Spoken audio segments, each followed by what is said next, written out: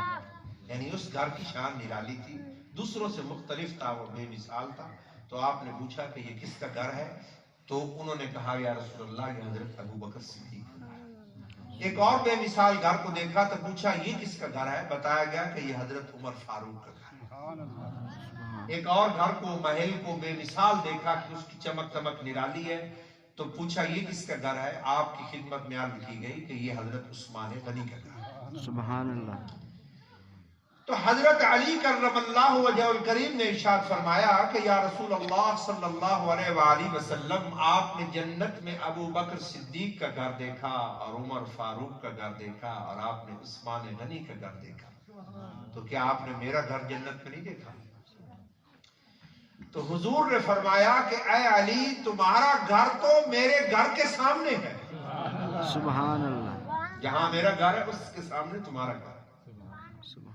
تو علماء نے لکھا ہے کہ حضرت علی کا گھر حضور کے گھر کے سامنے کیوں ہے؟ اس کی وجہ یہ ہے کیونکہ اس کے اندر پیارے نبی کے جگر کا ٹکڑا اور آپ کی لخت جگر حضرت فاطمہ الزہرا سلام اللہ علیہا اس گھر کے اندر ہیں، اور ان کو دیکھنے سے حضور کے دل کو خوشی نصیب ہوتی ہے۔ اور جنت ایسی جگہ ہے جہاں اللہ تعالیٰ چاہتا ہے کہ جو جنت کے اندر ہیں ان کو میری رضا اور خوشی نصیب ہو۔ جنت جگہ ہی خوش کرنے کی ہے۔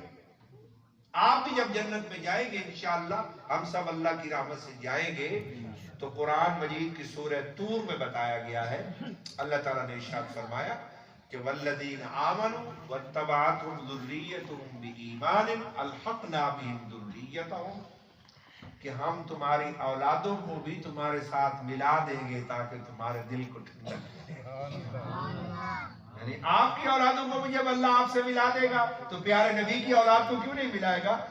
اس لیے معلوم کر رہا ہوں کہ رسول کریم صلی اللہ تعالیٰ علیہ وسلم نے یہ پورا جنت کا نظام ہے، اس کا معائنہ فرمایا، اور اس کا معائنہ کرنے کے بعد، جنت کو وزٹ کرنے کے بعد، سب مشاہدہ کرنے کے بعد، رسول کریم صلی اللہ تعالیٰ علیہ وآلہ وسلم عرش بری کی طرف 7 آسمانوں سے اوپر جا رہے ہیں۔ ایک جگہ سے آپ گزرے تو حضور نے فرمایا کہ جبرائیل امین جس جگہ سے ابھی ہم گزر رہے ہیں مجھے ایسے لگتا ہے کہ یہ کوئی دفتر ہے، یہاں بہت سے لوگ ہیں، بڑا ہجوم ہے اور لوگ کچھ لکھنے پڑھنے میں مصروف ہیں۔ ایسا لگتا ہے کہ ہزاروں لوگ ہیں جو کاغذ کے اوپر لکھ رہے ہیں، قلم کے کاغذ کے اوپر چلنے کی آواز آ رہی ہے، لگتا ہے یہاں کوئی دفتری کام ہو رہا ہے۔ تو حضرت جبرائیل امین نے عرض کی کہ یا رسول اللہ صلی اللہ علیہ وآلہ وسلم آپ نے صحیح فرمایا، یہ واقعی دفتر ہے، یہ اللہ کا ہیڈ کوارٹر ہے، یہ صدر دفتر ہے، اس کا نام ہے لوح محفوظ۔ آپ اس وقت لوح محفوظ سے آگے جا رہے ہیں، یہ 7 آسمانوں سے اوپر وہ جگہ ہے جہاں اللہ کا ہیڈ کوارٹر ہے، اللہ کے سارے حکم پہلے یہاں پر نازل ہوتے ہیں۔ تورات یہیں پر نازل ہوئی، انجیل یہیں پر نازل ہوئی، قرآن مجید یہیں پر نازل ہوا، جتنے بھی احکامات ہیں، میری زندگی، آپ کی زندگی، ہمارے حالات، موسم، جتنے بھی ہیں کائنات کا نظام، سب کی تقدیریں، سارے احکامات یا رسول اللہ پہلے یہاں پر اترتے ہیں، یہاں پر عملہ مقرر ہے، اللہ کے فرشتے ہیں، وہ اللہ کے حکموں کو لکھتے ہیں، ایک کاپی یہاں پر محفوظ کر دیتے ہیں اور دوسری کاپی جہاں اللہ کا حکم نافذ ہونا ہو وہاں پر بھیج دیتے ہیں۔ سبحان اللہ۔ پوری کائنات کے نظام کے لیے آرڈرز یہاں سے جاری ہوتے ہیں، یہاں پر نازل ہوتے ہیں اور یہاں سے آرڈر جاری ہوتے ہیں، اور جو بھی آرڈر جاری ہوتے ہیں ان کی کاپیز کو یہاں پر محفوظ رکھا جاتا ہے۔ یہ ریکارڈ ہے، یہ ریکارڈ روم ہے، یہ اللہ کا صدر دفتر ہے، یہ ہیڈ کوارٹر ہے لوح محفوظ، جہاں سے آپ آگے سفر فرما رہے ہیں۔ تو نبی کریم صلی اللہ تعالیٰ علیہ وآلہ وسلم 7 آسمانوں کا سفر کر کے لوح محفوظ سے آگے گزرتے ہوئے جب عرش بری پر پہنچے تو قصہ مختصر، بہت سی چیزوں کی طرف میں اشارہ نہیں کرتا، جب اللہ تعالیٰ سے ملاقات ہوئی تو اللہ تعالیٰ نے ارشاد فرمایا کہ اے میرے پیارے حبیب صلی اللہ تعالیٰ علیہ وآلہ وسلم، آپ میرے لیے کیا تحفہ لے کر آئے. سبحان اللہ. تو رسول کریم صلی اللہ تعالی علیہ وآلہ وسلم نے جو گفٹ پیش کیا، جو تحفہ اللہ کی بارگاہ میں پیش کیا، وہ کوئی پھول نہیں تھا، وہ کوئی سونے کی چیز نہیں تھی، وہ کوئی ہیرے جواہرات نہیں تھے، وہ چند پاکیزہ الفاظ تھے، کلمات تھے. چونکہ جو الفاظ اور کلمات ہیں یہ سونے سے بھی زیادہ قیمتی ہوتے ہیں اور ہیرے جواہرات سے بھی زیادہ قیمتی ہوتے ہیں، یہ پھولوں سے بھی زیادہ قیمتی ہوتے ہیں. دنیا کے تمام خزانوں سے قیمتی ہیں وہ پیارے کلمات جو زبان ادا کرتی ہے. سبحان اللہ. الفاظ معمولی چیز نہیں ہے. تو رسول کریم صلی اللہ علیہ وسلم نے ایک کلمہ پیش کیا، چند الفاظ بطور تحفہ پیش کیے. وہ الفاظ ہیں التحیات للہ والصلوات والطیبات. یا اللہ یہ چھوٹا سا کلمہ التحیات للہ والصلوات والطیبات یہ بطور تحفہ میں آپ کی بارگاہ عالی شان میں پیش کرتا ہوں. کیونکہ جیسے میں نے عرض کیا کہ الفاظ کو آپ معمولی چیز نہ سمجھیں کہ حضور نے تو چند لفظ پیش کر دیے، کوئی پھول لے جاتے، کوئی سونے کی چیز لے جاتے، کوئی ہیرے جواہرات، کوئی گلدان لے جاتے. تو آپ نے تو چند الفاظ اور کلمات کی شان کو آپ سمجھیں.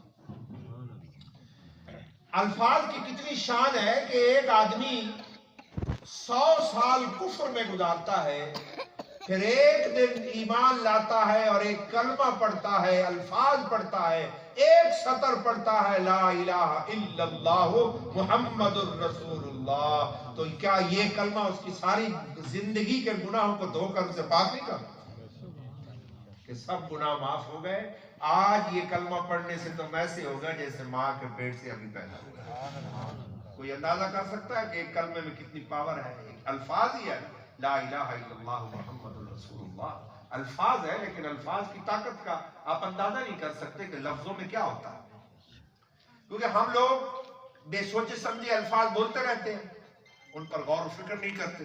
قرآن مجید میں یہ بتایا گیا ہے کہ سوچ سمجھ کے بولیں. حضور علیہ الصلوۃ والسلام نے 2 چیزوں کا ذکر فرمایا اور ان 2 میں سے ایک چیز یہ ہے کہ پیارے نبی نے فرمایا اگر تم مجھے اپنی زبان کی ضمانت دے دو کہ اپنی زبان سے غلط بات نہیں کرو گے، میں محمد تمہیں جنت کی ضمانت دیتا ہوں. تم جنتی ہو اگر تم اپنی زبان کی مجھے ضمانت دے. 2 چیزوں کا آپ نے ذکر فرمایا، ان میں سے ایک زبان. اس لیے بات کر رہا ہوں آپ کی خدمت کے اندر کہ جو ہماری زبانیں آج کل بے لگام ہیں، تو بے لگام زبان قرآن مجید میں آپ پڑھیں. اللہ تعالیٰ نے قرآن مجید میں ارشاد فرمایا کہ فَأَصَابَهُمُ اللَّهُ بِمَا قَالُوا جَنَّاتٍ. بہت سے لوگ ایسے ہیں جن کی باتوں کی وجہ سے ہم نے ان کو جنت عطا فرمائی. وہ باتیں ہی اتنی اچھی کرتے تھے، اتنی سچی زبان بولتے تھے، ان کے الفاظ کی وجہ سے ہم نے ان کو جنت عطا فرمائی. ان کے لفظوں نے ان کو جنت میں پہنچا دیا، ان کی باتوں نے ان کو جنت میں پہنچا دیا. کیونکہ وہ کبھی جھوٹ نہیں بولتے تھے، بہتان نہیں لگاتے تھے، کبھی اپنی زبان سے کسی کا نقصان نہیں کرتے تھے، غلط بات زبان سے باطل نہیں نکلتا تھا، اپنی زبان کو کنٹرول کرتے تھے. ہم نے ان کے پاک لفظوں کی وجہ سے ان کو جنت عطا فرمائی. سبحان اللہ. اور دوسرے مقام پہ اللہ تعالیٰ نے فرمایا، اللہ تعالیٰ نے فرمایا کہ وَلُعِنُوا بِمَا قَالُوا. یہودی لوگ جو باتیں کرتے ہیں ان کی وجہ سے ہم نے ان پر لعنت برسائی اور ان کو جہنم کا ایندھن بنا دیا، کیونکہ وہ باتیں غلط کرتے ہیں. ان کی زبان نے ان کو یعنی کچھ لوگوں کو ان کی زبان نے جہنم میں پہنچا دیا اور کچھ لوگوں کو ان کی زبان نے جنت کے اندر پہنچا دیا. تو زبان کوئی معمولی چیز نہیں ہے کہ آپ کو جو دل میں آئے آپ کہیں، ایسا نہیں. جب آپ بولیں سوچ سمجھ کے بولیں. کیونکہ سورہ قاف اور قرآن مجید میں اللہ تعالیٰ نے یہ بات ارشاد فرمائی ہے کہ ما یلفظ من قول الا لدیہ رقیب عتید. جیسے تمہاری زبان سے ایک لفظ نکلتا ہے ایک فرشتہ امیڈیٹلی اسے لکھ لیتا ہے، فوراً اسے لکھتا ہے. تو تم سوچو کہ میرے اعمال نامے میں فرشتہ کیا لکھ رہا ہے. صرف پاک کلمات بولا کرو تاکہ وہ تمہارے اعمال نامے میں درج ہو جائے. تو رسول کریم صلی اللہ تعالیٰ علیہ وآلہ وسلم نے اللہ تعالیٰ کی بارگاہ عالی شان کے اندر اللہ نے فرمایا کہ آپ میرے لیے کیا تحفہ لائے ہیں. تو حضور نے فرمایا کہ التحیات للہ والصلوات والطیبات. اس کا معنی کیا ہے یہ ضرور سمجھ لیں